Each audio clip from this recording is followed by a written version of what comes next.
Welcome to the Slop Temple. We pray this video helps. In this video, I will explain how to adjust headlights on a Honda CRV.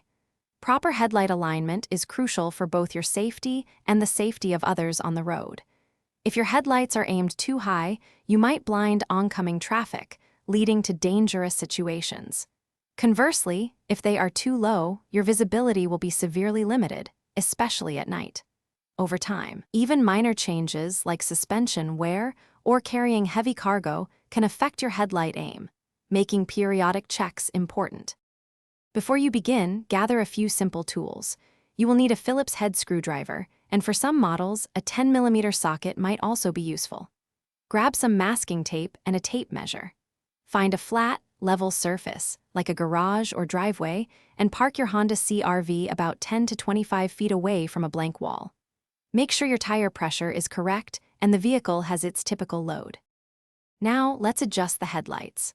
First, measure the distance from the ground to the center of your headlight lens. Mark this height on the wall with masking tape. Next, locate the adjustment screw, typically found behind each headlight assembly under the hood.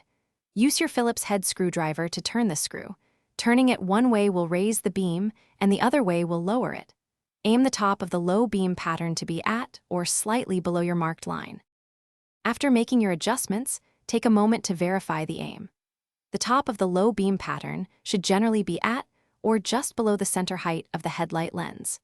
It is often recommended to set the passenger side beam slightly higher to illuminate road signs, while keeping the driver's side a little lower to avoid dazzling oncoming drivers.